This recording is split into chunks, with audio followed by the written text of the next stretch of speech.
Bom dia a todos. É uma alegria imensa estar aqui com vocês mais uma vez. Eu agradeço aos dirigentes da casa por mais esse convite. Peço permissão à espiritualidade que coordena esse trabalho espiritual para me dirigir ao público encarnado e desencarnado com mais essa mensagem de esclarecimento da doutrina espírita e do Evangelho de Jesus. Que a paz do Mestre Jesus esteja com todos nós. Meus caros irmãos, nós vamos entrar num tema que é palpitante no momento. Muitos palestrantes têm falado reiteradamente sobre isso, que é a entrada do nosso planeta na fase de regeneração, não só do orbe, como da própria humanidade em si. Eu não me apresento a vocês como autoridade no assunto. Fizemos uma pesquisa séria e viemos trazer o resultado dessa pesquisa para vocês. Também temos o cuidado de deixar muito claro que não há crítica nenhuma ao pensamento religioso de qualquer corrente. Aliás, nós pensamos que quem critica a religião alheia ainda não compreendeu completamente os fundamentos da própria religião. Se religião é ligação para Deus, e se nós somos individualidades, cada um se liga, se conecta com Deus da forma que lhe traz mais conforto. Respeitemos então os irmãos de todas as correntes religiosas. Para falarmos sobre regeneração, nós vamos recorrer à escala espírita dos mundos, que está em o Livro dos Espíritos. Nós temos primeiro os mundos primitivos, destinados à encarnação de espíritos recém-saídos da mão do Criador.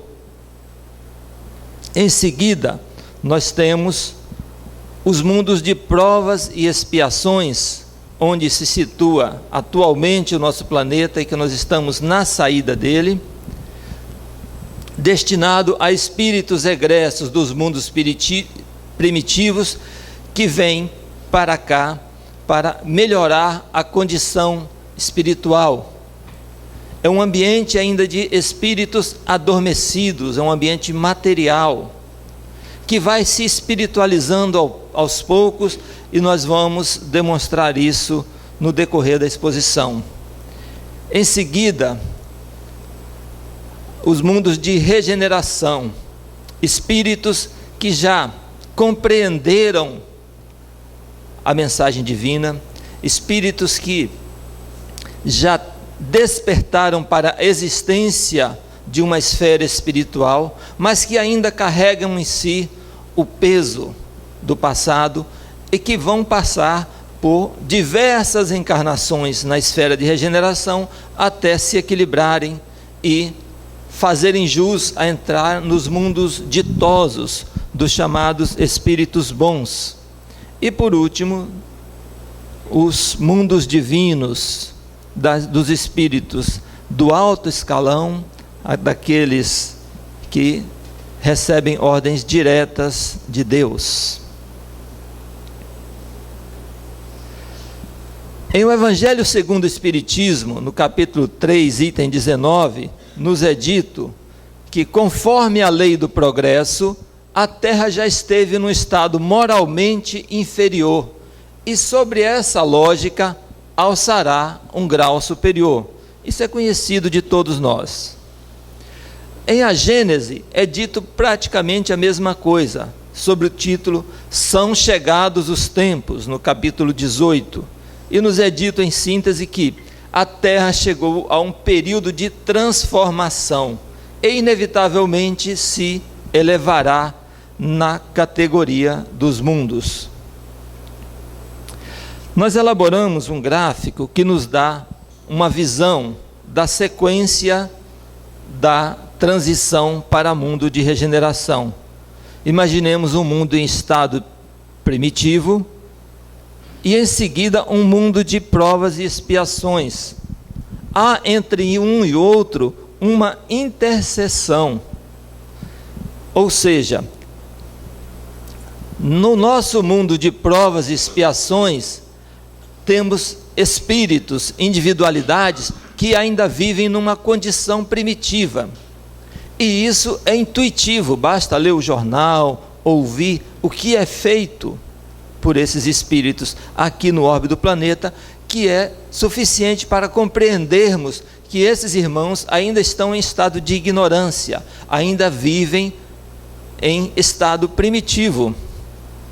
Da mesma forma que entre o mundo de provas e expiações e o de regeneração, há uma outra interseção para dizer que há espíritos aqui na Terra que já há algumas encarnações vivem numa condição de regeneração, sofrem, sentem os efeitos da atuação dos irmãos que estão em provas e expiações e dos que estão na condição primitiva, mas que já têm em si o espírito desperto e a consciência da transitoriedade de todos os males e de todos os sofrimentos. Mais adiante também tem uma interseção entre a condição de mundo ditoso e mundo de regeneração.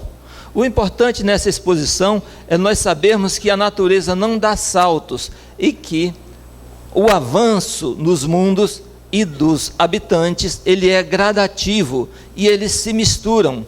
Tanto que é fácil observar que aqui no planeta Terra nós temos espíritos nos mais diversos graus evolutivos.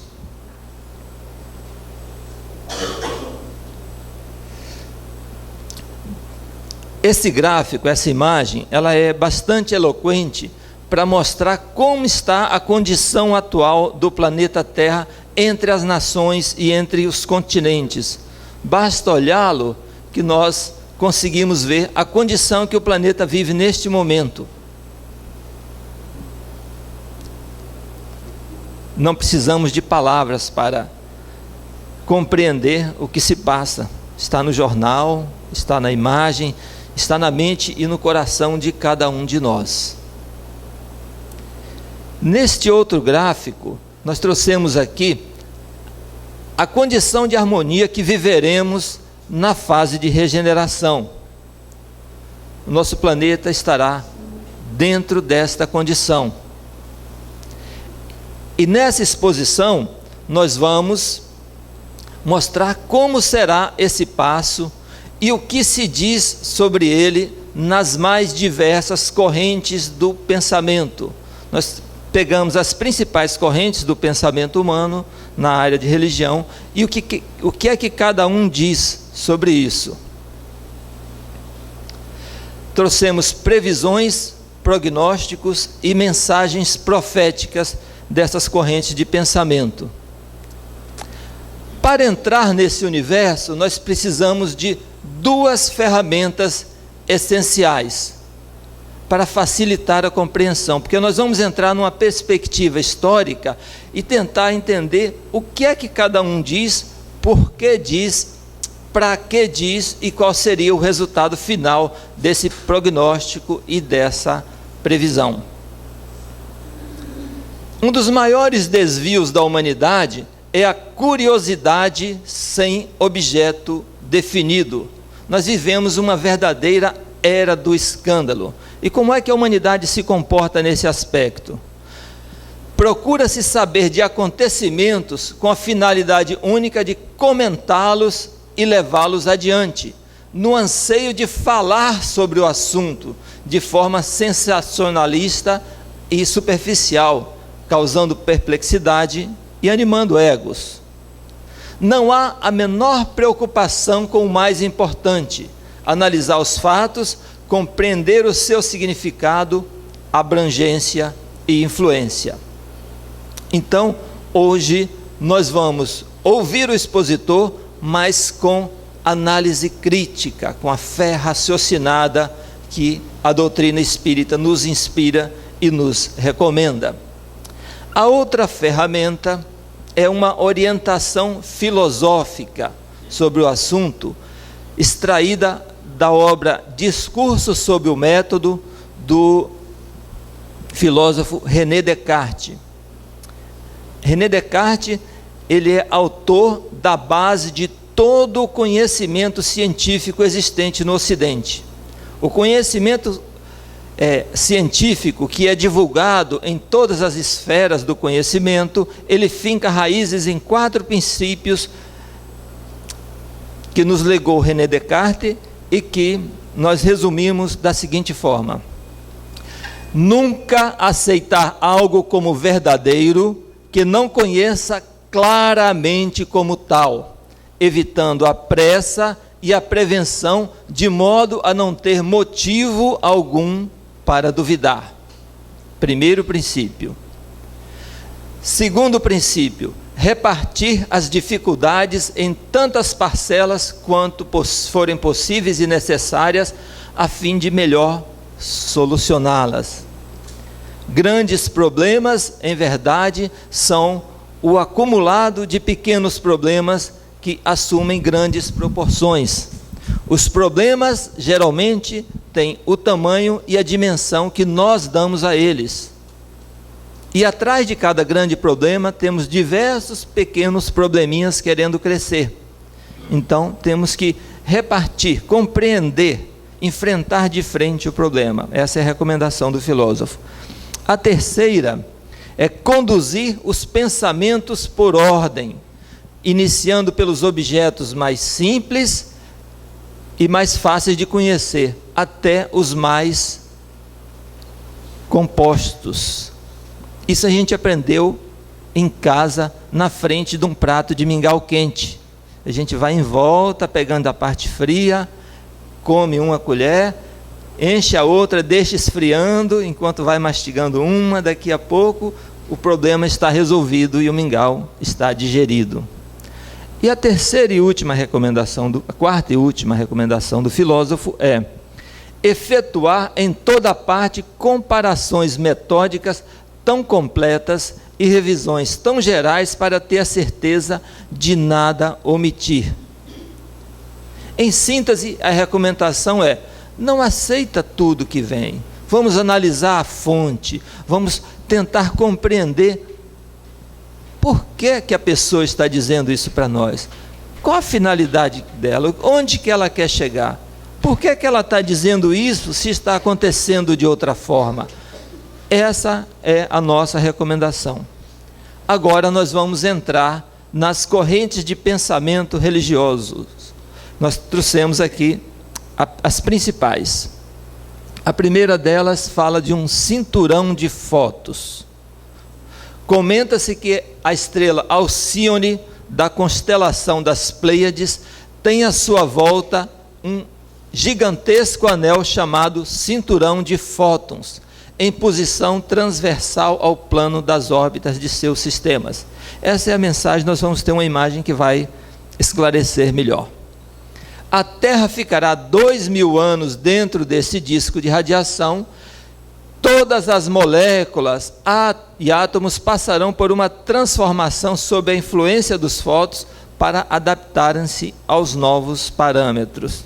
A primeira coisa que nós extraímos aqui, grosseiramente, é: todas as moléculas e átomos sofrerão uma transformação, mas nós, espíritos encarnados, e o planeta, evoluímos gradativamente. Por que essa transformação seria abrupta? O gráfico desse cinturão demonstra aqui a constelação de Alcíone, certo? Uma era de luz, uma era de obscuridade, e coloca aqui trajetória do planeta Terra seria essa pequena esfera amarela, que numa posição anterior se encontrava nos anos de obscuridade, 10.800 anos de obscuridade, e que agora se encontra aqui, no limiar de 2.160 anos de luz. Uma coisa que podemos observar nessa teoria é que, terminado 2.160 anos de luz, que é um período breve, nós vamos ter mais 10.800 anos de trevas, o que, em tese, é incompatível com a evolução contínua dos mundos. Tem alguns filósofos e astrofísicos que dão fundamentos mais consistentes e científicos se opondo a essa teoria. Em seguida, nós temos a guerra de Gog e Magog e a volta de Jesus.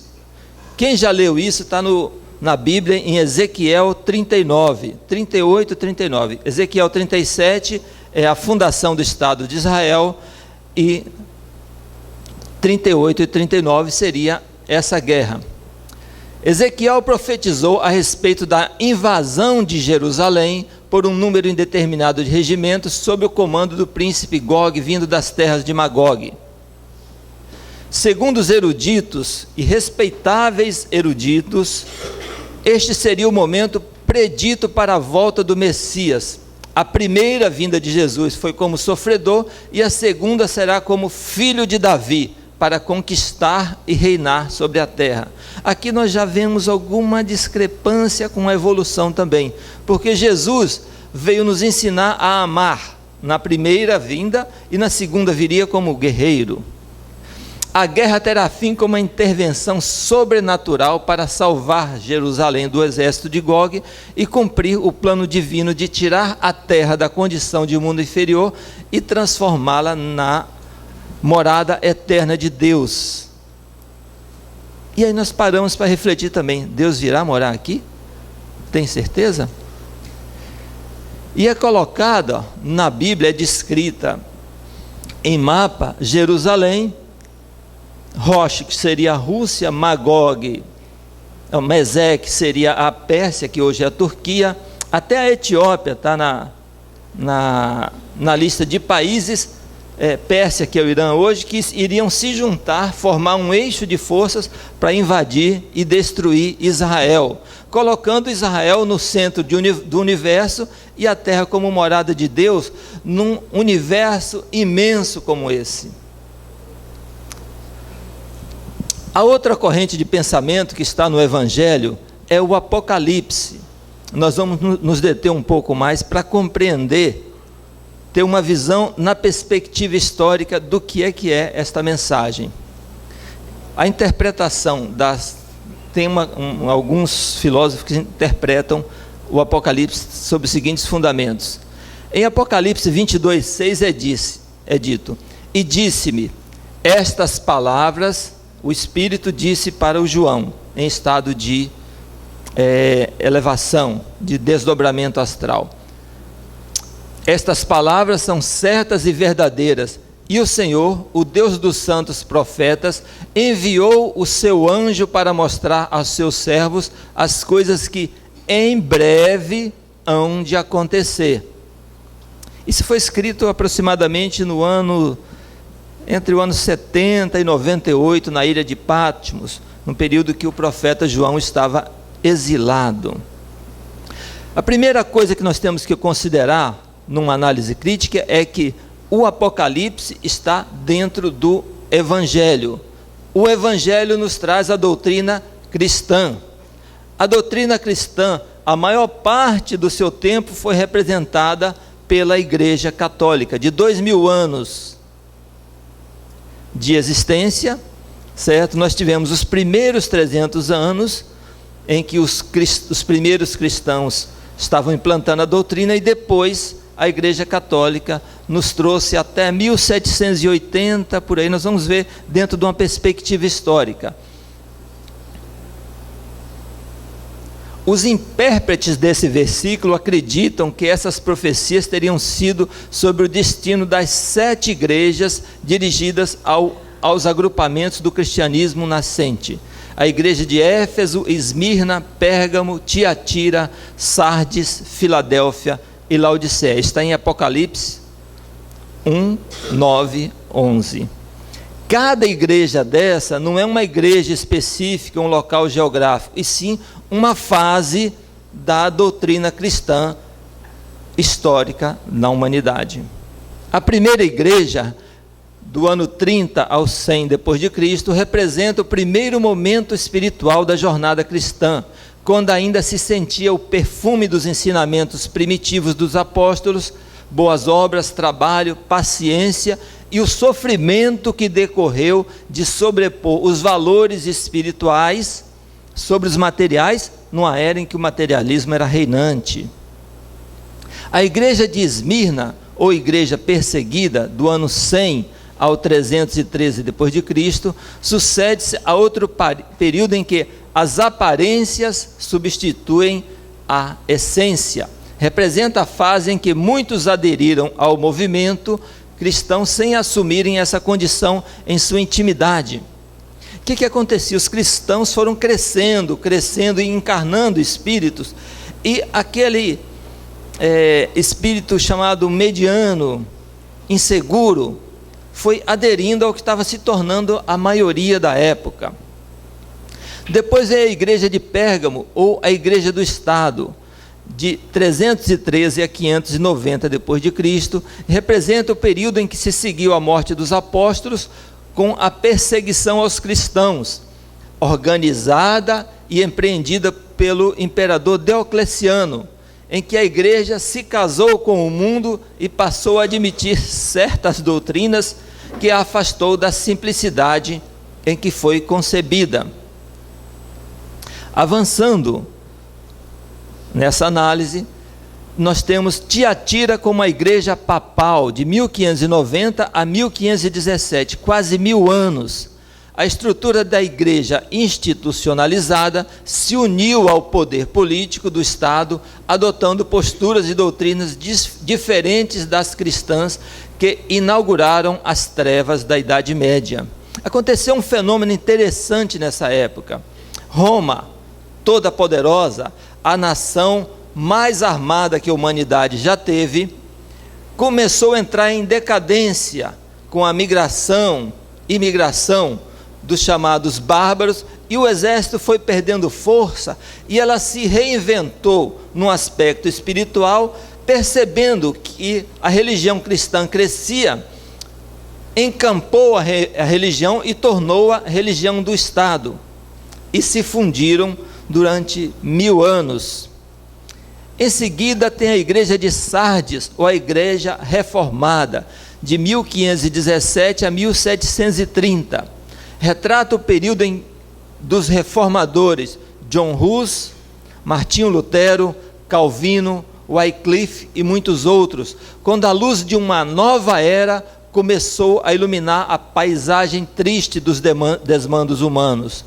Reacendeu as chamas da perseguição, e a igreja abençoou o assassinato em massa, tal qual fizera com os primeiros cristãos. Nós estamos falando aqui da primeira Inquisição, da Reforma Protestante, em que esses espíritos traduziram a Bíblia do latim clássico para o latim vulgar, chamada Vulgata, que foi feita a primeira edição da Bíblia em alemão, e Lutero tornou o alemão a língua escrita, que era uma língua só falada, criou um alfabeto alemão, transformou em palavras e traduziu a Bíblia do latim para o alemão e entregou de presente o primeiro exemplar para o imperador, porque ninguém compreendia, só quem sabia o latim, que era restrito ao ambiente da igreja, sabia o latim, e o Martinho Lutero transpôs as paredes dos templos e entregou ao povo a revelação divina do Antigo e do Novo Testamento. A igreja de Filadélfia, ou chamada igreja missionária, de 1730 a 1900 depois de Cristo, até pouco tempo, foi o período em que a igreja secular dos papas, aos poucos se curvou aos reformadores, o protestantismo ganhou força e cresceu. Quem lê uma obra do Max Weber, que tem 110 anos, A Reforma Protestante e o Espírito do Capitalismo, vai compreender bem como se deu essa mudança e o crescimento do protestantismo. As perseguições, a Noite de São Bartolomeu e a Revolução Francesa, episódios sangrentos, não conseguiram manter o domínio de consciências que o papado exercia. O caminho estava sendo preparado para a chegada da doutrina consoladora. A igreja de Laodiceia, ou chamada igreja apóstata, foi destinada aos chamados trabalhadores da última hora. A mensagem indica a situação espiritual do chamado último período da igreja e representa o movimento espiritualista como última fase da igreja na terra antes do período de regeneração. Segundo diversas correntes, a igreja católica vai encerrar suas atividades no planeta ou se reinventar, encampando para si todas as doutrinas espiritualistas até então renegadas, porque a doutrina materialista não tem mais espaço no nosso planeta. Nós temos o profeta Nostradamus, Michel de Notre Dame, nascido em 1503 e viveu até 1567, foi farmacêutico, médico da Renascença e praticava alquimia. Ficou famoso por sua capacidade de vidência. Suas profecias compõem-se de 1085 quadras e 4.680 versos, divididos em 10 centúrias, 100 quadras cada uma. O estilo da escrita é sinuoso, ambíguo e completamente inacessível a uma primeira, segunda, terceira ou quarta leitura. As interpretações apresentam uma lista de possíveis acontecimentos que poderiam causar um estrago no planeta. Dentre eles estão problemas com os polos magnéticos, inversão dos polos, o polo sul embaixo, o polo norte em cima, e a Terra ficaria de cabeça para baixo. Violentas erupções de vulcões gigantes e o efeito estufa. Na verdade, as profecias de Michel de Notre Dame são interpretadas de frente para trás. O fato acontece, ele é comparado com a profecia e feitas algumas adaptações, depois é dito, isso foi previsto por Nostradamus. É muito comum. Previsões do calendário maia. O povo maia viveu entre 1500 a.C., tinha um povo anterior que viveu, os totecas viveram 5.000 anos antes, mas os maias de 1500 a.C. a 590 aproximadamente. E segundo interpreta-se esse calendário, tem algumas previsões. Em tese, a ciência diz que os maias eram um povo agrícola e que isso era um calendário agrícola, não fez nenhuma previsão, mas é interpretado da seguinte forma: o comportamento de toda a humanidade mudará rapidamente a partir do eclipse do Sol de 11 de agosto de 99. Pode ter mudado para pior, porque a coisa não está assim tão... O nosso mundo de ódio e materialismo terminará no sábado 22 de dezembro de 2012. Tem gente que acredita, hein? Tem gente que está preparando bunker, proteção, abrigo subterrâneo, mantimentos para passar essa fase. Uma onda de calor causada pela conduta antiecológica aumentará a temperatura do planeta, produzindo mudanças climáticas, geológicas e sociais em uma magnitude sem precedentes. Aparecerá um cometa cuja trajetória porá em perigo a existência do homem. Haverá uma maior produção de vento solar que provocará o derretimento de gelo nos polos. Serão banidos todos os sistemas baseados no medo que servem de fundamento para a nossa civilização. O sistema solar concluirá seu giro cíclico para entrar no amanhecer da galáxia, não é bem definido o que é isso.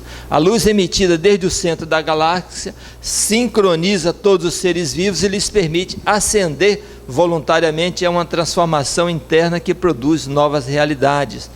Aí vocês percebem, é uma transformação abrupta, que é incompatível com a evolução lenta e gradual que nós observamos, vivemos e constatamos na doutrina espírita. O homem e o planeta se transformarão simultaneamente para se adaptar a uma nova realidade e harmonia. Temos mais. Temos o chamado astro intruso, planeta Nibiru, Hercólobos e outros nomes que se dão por aí. Que um astro 3.200 vezes maior que a Terra se aproximará e causará grandes catástrofes geológicas. A influência começou em 1950 e o auge de atuação será entre 92 e 99, quando ocorrerá a verticalização do eixo rotacional da Terra em relação com a elíptica solar. Já era para ter acontecido, então foi feita uma previsão que não se confirmou. Ela deve estar sendo reeditada ou revista de alguma forma. Divaldo Pereira Franco diz que desde quando ele começou a estudar, a cada século o mundo acaba pelo menos 15 vezes, certo? E o mundo continua sobrevivendo a todos os fins de mundo que são previstos. O magnetismo inferior deste astro atrairá vibratoriamente espíritos em estado de ignorância, que correspondem a 2/3 da humanidade, cujo comportamento é incompatível com a era de luz que se aproxima. Dessa previsão se aproveita pouco ou nada. São Malaquias, um iniciado que viveu entre 1094 e 1148, um monge clarividente gnóstico, escreveu uma série de profecias sobre os fins dos tempos. Suas profecias são compostas de 111 divisas em latim que prevêem fatos relacionados com cada um dos 111 pontificados. Ele acertou muita coisa, gente. A contar do Papa Celestino até o último Papa, incluindo os 10 pontificados dos antipapas entre os séculos 12 a 15. De acordo com as profecias, Bento XVI será o penúltimo Papa da Igreja Católica e a Roma criminosa será destruída e o tremendo juiz julgará triunfante todas as nações. Mensagens de Nossa Senhora de Fátima. 3 crianças receberam as seguintes mensagens. A primeira anuncia o final da Primeira Guerra Mundial. A segunda prevê a Segunda Guerra Mundial e as advertências de seus horrores. E a terceira, a interpretação lógica, anuncia a Terceira Guerra Mundial em um nível de catástrofe somente possível com o advento da era nuclear. Não se tem nenhuma certeza sobre isso, porque as mensagens são divulgadas de tempos em tempos pela Igreja Católica e ninguém conhece o teor da mensagem, é uma coisa assim totalmente obscura. Não tem um grau de confiança e não resiste a uma análise crítica. Os lamas tibetanos dizem que as estrelas manifestam uma nova evolução. O fogo cósmico se aproxima novamente da Terra e de novo a humanidade será submetida à prova para ver se o espírito progrediu suficientemente. É uma lógica budista, ela é interessante. Esse aqui é só um fragmento desse pensamento, mas vale a pena ser estudado também, é coisa séria. Os registros védicos, os Vedas é um povo antigo que viveu na civilização, que nos legou à civilização hindu. Ele diz: dentro em breve estaremos imersos nesta era de luz, depois de 11.000 anos dentro da noite galáctica, ou idade das trevas, que eles chamam de Kali Yuga. O período bate um pouquinho com o cinturão de Fotos. O declínio do Dharma seria a chamada limpeza energética, e Karma, a agregação de energias inferiores. Revela que Vijnana, a sabedoria, deu lugar a Kali Yuga, era do vício, que aprisionou o eu individualizado e limitado nas redes do desejo. O fim da idade das trevas acontecerá quando a raça humana se aproximar do aniquilamento. Kali Avatara descerá ao mundo dotado de suas qualidades divinas e restabelecerá a justiça no mundo, e a terra voltará para Krita Yuga, era da retidão. Eles preveem que irá descer um avatar que irá reger a humanidade, tal qual Jesus nos legou o Novo Testamento há 2000 anos. Edgar Cayce, que ele viveu nos Estados Unidos em 1877 a 1945, é um clarividente que prescrevia medicamentos com os olhos fechados e predizia eventos futuros. Ele escreveu uma obra chamada Muitas Moradas, muito interessante, traduzida pelo português e reconhecida pela Federação Espírita. O Edgar Cayce disse que não estou absolutamente certo que haverá um próximo século. Ele disse isso em 1940. Houve o próximo século. A Atlântida surgirá novamente antes do fim do século. A Atlântida não surgiu. A inclinação do planeta será modificada e provocará o repentino aumento da temperatura. A inclinação não foi modificada até agora. Muitos vulcões extintos voltarão a ficar ativos e provocarão catástrofes. O sul da Europa mudará num piscar de olhos. Muitas terras serão submersas e muitas outras emergirão. Áreas inteiras da costa leste dos Estados Unidos e a própria Nova York desaparecerão durante a próxima geração. Não desapareceu até agora. Mas as regiões meridionais da Carolina e da Geórgia desapareceu antes. A National Geographic, um canal de televisão, ele fez um estudo e tem um programa sobre previsões do fim do mundo, muito interessante, que ele diz que quando os chamados supervulcões entrarem em erupção, nós vamos rezar para termos um tsunami para apagar esse calor. É uma coisa mais ou menos assim. Então, cientistas que se prestam a colocar a inteligência e o resultado da pesquisa para implantar o terror na humanidade. E por último, o que é que o Livro dos Espíritos nos diz sobre esta fase? Na questão 1019, a transformação da humanidade foi predita e nos avizinhais do momento. A encarnação de espíritos melhores constituirá uma nova geração na Terra.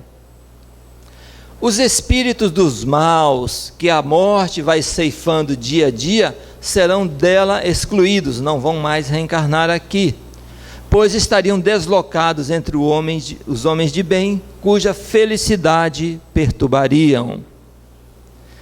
Irão para mundos novos, menos adiantados, em missões penosas, trabalhando pelo seu próprio adiantamento, ao mesmo tempo que trabalharão pelo de seus irmãos mais atrasados.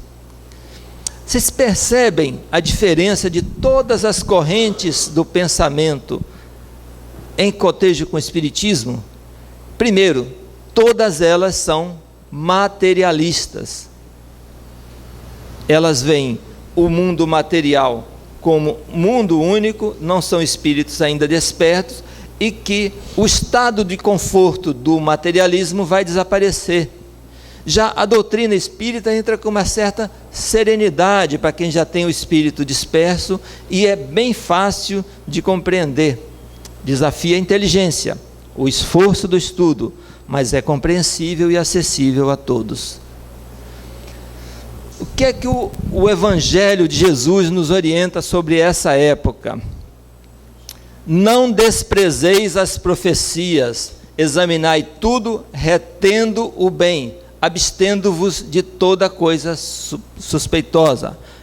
Epístola de Paulo aos Tessalonicenses.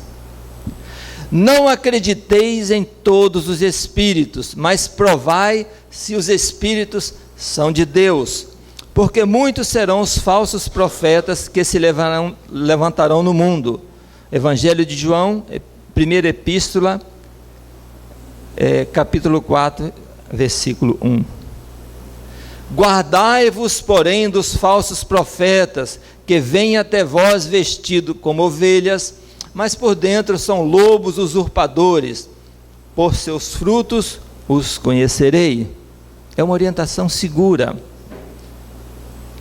E surgirão muitos falsos profetas e enganarão a muitos, e por se multiplicar a iniquidade, a caridade de muitos se esfriará, mas aquele que perseverar até o fim será salvo.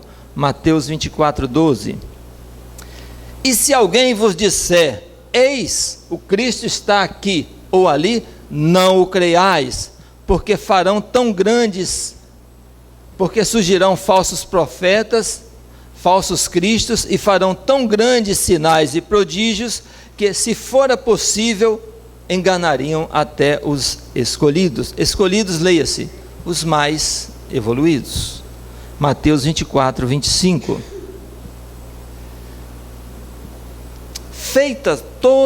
Feita a leitura de todas as correntes do pensamento religioso, passando pela doutrina espírita e pelo Evangelho de Jesus, sobre essa fase de regeneração, nós vamos comparar com as promessas que Jesus fez. Primeira promessa: os mansos herdarão a terra. Logo, se está no Evangelho de Jesus, se Jesus merece a nossa credibilidade até aqui, e tem provado isso fartamente, a terra não será destruída. Por quê? Seria uma falsa promessa para os mansos. Logo, não se cogita no Evangelho de Jesus na destruição do planeta. Fala-se em dores, fala-se em sofrimento, fala-se em tempos difíceis, mas não se fala em destruição. Nenhuma das ovelhas que o Pai me confiou se perderá. Isso está em absoluta sintonia com a doutrina espírita, ou seja, nenhum espírito vai morrer ou ser destruído, cada um segundo as suas obras. E Deus enxugará toda lágrima. Essa é a última frase do Apocalipse. Deus enxugará toda a lágrima. A mensagem é consoladora, não é de terror. Por descrever tempos difíceis, ela admite a interpretação que inquieta o espírito, que angustia, que traz o medo e a tristeza, mas a mensagem é de fé e de confiança. Para compreender melhor a evolução do pensamento religioso, porque nós temos diversas revelações, o Antigo Testamento, o Novo Testamento, a doutrina espírita e outras revelações orientais, nós vamos voltar novamente àquele gráfico para ter uma visão crítica dessas correntes de pensamento. Imaginemos o mundo primitivo, que habitam os espíritos ainda em estado de ignorância, uma interseção com o mundo de provas e expiações, a interseção com o mundo de regeneração e a interseção com o mundo ditoso. Agora nós vamos analisar. O Antigo Testamento, ele foi concebido bem antes de Cristo, através da tradição oral, e depois foi escrito e proclamado em praça pública por Esdras, o profeta. Ele fica mais ou menos aqui, na metade do mundo primitivo, da fase de primitivo do mundo. Ele passa pela intercessão e ele vem aqui até o início do mundo de regeneração. Então nós estamos aqui, como temos espíritos na fase primitiva e uma gama de espíritos na fase de provas e expiações, todos eles ainda se orientam pelo Antigo Testamento. E vocês podem até se surpreender com uma contestação, uma constatação, mas eu posso dizer, a grande maioria, 90% das pregações cristãs estão fundadas no Antigo Testamento. Nenhuma religião das mais estabelecidas, com os princípios mais consistentes, enfrentou de frente o Sermão da Montanha, que é onde está a essência do cristianismo. Todos os ensinamentos orbitam ainda em torno do Antigo Testamento. O Novo Testamento, ele chega em meados do período de provas e expiações e se estenderá até o final do período de regeneração, quando haverá, por certo, alguma outra revelação mais avançada e compatível com o período da humanidade. E ele se mescla com o Antigo Testamento. Ele ainda não está completamente compreendido e praticado. Procure-se ainda, alguns espíritos, consolidar a prática do Antigo Testamento, que é baseado num tripé céu, inferno e dinheiro, ou matéria. E a mensagem do amor do Novo Testamento ainda está entrando em nosso espírito. E, paralelamente a ela, nós temos uma revelação espírita, que no marco inicial do período de regeneração, ela nos foi legada, e hoje nós podemos dizer que dos mais de 7 bilhões de habitantes do planeta, nós temos 1% que é espírita. 1%. Então, está muito longe de se difundir esse pensamento religioso de uma forma segura e consistente. Mas nós estamos avançando, nós estamos substituindo o padre, o pastor, o ministro, o papa, o bispo, etc., pela possibilidade de, através do esforço próprio, compreender e se guiar, se autodeterminar espiritualmente rumo a Deus, sem precisar de alguém que nos diga o que fazer. Essa é a grande conquista, essa é a grande motivação da doutrina espírita. A revelação nos liberta do jugo e nos impulsiona para o esforço próprio, para a disciplina, para o crescimento espiritual. E nós precisamos ter cuidado com uma coisa fundamental: a fé na nossa crença. Cada um aceita a interpretação da revelação divina que lhe conforta o espírito. Nós, que estamos aqui encarnados e desencarnados, fizemos opção e estamos aqui estudando e aprendendo a doutrina espírita. Não podemos ficar cambaleantes dentro desse ensinamento. Nós temos que estudar e nos esclarecer o suficiente para agirmos com convicção, porque as outras correntes religiosas são defendidas. Eles sabem na ponta da língua, cada versículo, cada capítulo, cada profeta, e nós precisamos também estudar e compreender o que nós escolhemos. Nós podemos até mudar, mas o que nós escolhemos tem que ser compreendido com clareza. A revelação espírita ou a doutrina kardecista é o beabá do espiritismo, é o básico. Nós estamos nos alfabetizando no espiritismo e precisamos, com muita clareza, com muita consciência, com muita dedicação, nos posicionar dentro desta doutrina. Não podemos ter a fé vacilante de fulano disse isso, ciclano disse aquilo, como diz, ou Cristo aqui ou Cristo ali. Cristo está dentro de nós, céu, inferno, está tudo aqui dentro. Nós que temos que, através da luz do esclarecimento, nos libertar desse jugo e caminharmos. Com relação a isso, o que é que a doutrina espírita nos diz? A vida do espírito se compõe de uma série de existências corporais. Cada uma delas é uma ocasião para o seu progresso. Na página 566 tem isso aí. Aqui está muito claro o princípio das reencarnações sucessivas, que é o fundamento da doutrina espírita. Logo, como somos individualidades, não temos que nos preocupar com o passado ou com o futuro, e sim com o que estamos fazendo aqui nesse momento. É exato que, segundo o dogma, a ressurreição se dará no fim dos tempos, ao passo que, segundo a doutrina espírita, ocorre todos os dias. Questão 1010.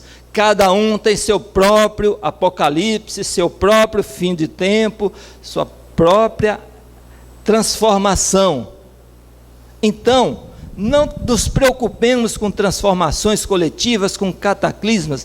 A nossa primeira encarnação não foi nesse planeta, nem a última o será. Nós estamos de passagem por aqui. Nós estamos despertando para a existência do Espírito e precisamos compreender o que é isso e agir em conformidade com essa nova orientação divina. Na questão 172, as nossas diversas existências corporais se verificaram todas na Terra? Não, nem as primeiras, nem as últimas. As mais distantes da perfeição. Nós estamos sendo alfabetizados no Espírito. Tenhamos consciência disso. Estudemos, reflitamos e nos posicionemos com firmeza perante a si mesmo. Não precisamos transmitir essa mensagem para ninguém. A forma de transmitir que nós somos espíritas é: amai-vos, instruí-vos. E a forma mais consistente de nós ensinarmos é pelo exemplo.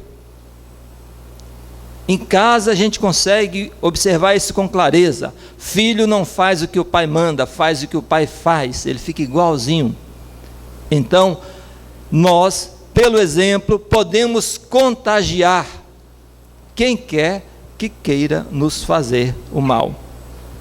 E para finalizar essa cansativa exposição, eu vejo pelos olhos de algum a apreensão de que será que vai terminar isso um dia?